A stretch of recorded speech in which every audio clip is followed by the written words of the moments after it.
Nobody sits down and thinks, I would like to date the same emotionally unavailable person 4 more times. But here you are, again. Have you ever looked back at your relationships and realized they are different people, but somehow they all feel the same?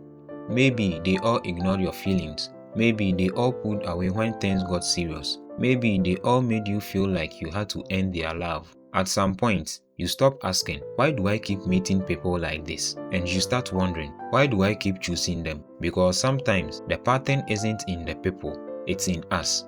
Familiar doesn't always mean healthy.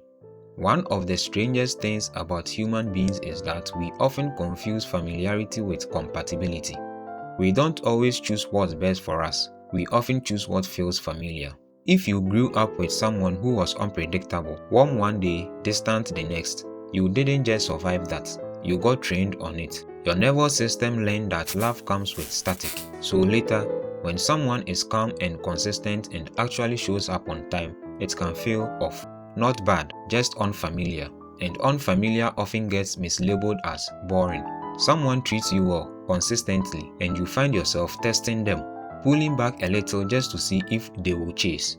That's not you being difficult. That's you checking if this is real, using the only test you've ever known.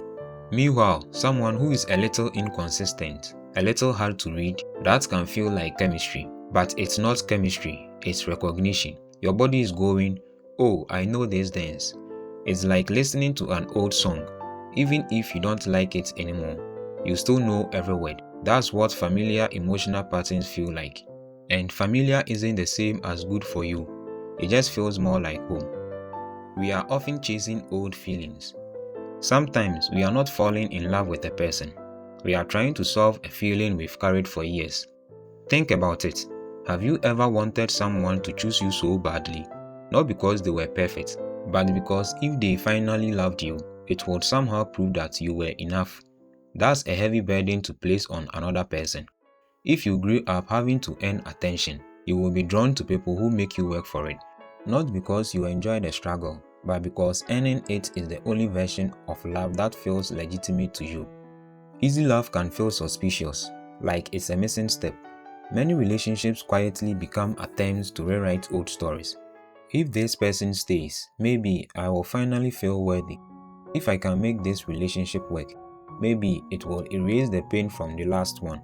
But relationships aren't therapy. Another person can't heal wounds they didn't create, and they shouldn't have to. Red flags don't always look red. Here's another reason we repeat patterns. The red flags don't always feel like red flags. Sometimes they feel exciting.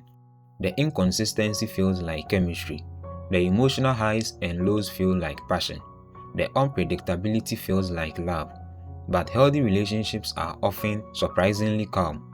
No constant guessing. No endless mind games. No wondering where you stand every single day. If peace feels boring, it might be because chaos has become familiar. That's a difficult realization, but it's also a freeing one. Breaking the pattern. Breaking the cycle doesn't start with finding better people. It starts with asking better questions.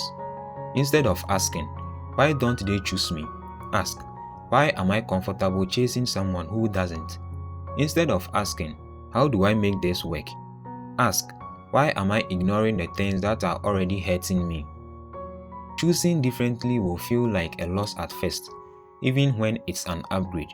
That discomfort isn't a sign you made a mistake. It's a sign you are doing something your nervous system hasn't done before. Awareness doesn't change your life overnight, but it changes what you notice. And what you notice eventually changes what you choose. Little by little, relationship by relationship. You are not bad at picking people. You are just really consistent at picking a feeling you already know how to survive. That's not a life sentence. It's just information. The goal isn't to become someone who never makes mistakes. The goal is simply to stop confusing old patterns with real connection. Because love shouldn't feel like proving your worth. It shouldn't feel like constantly convincing someone to stay. And maybe the healthiest relationship you will ever have is the one you choose after you finally learn to stop repeating the past. If this made you reflect on your own patterns, let me know in the comments. What's one relationship lesson you wish you had learned earlier? And if you are on your own journey of becoming someone who chooses healthier relationships and a healthier life, subscribe to the Becoming Journey. Thanks for watching.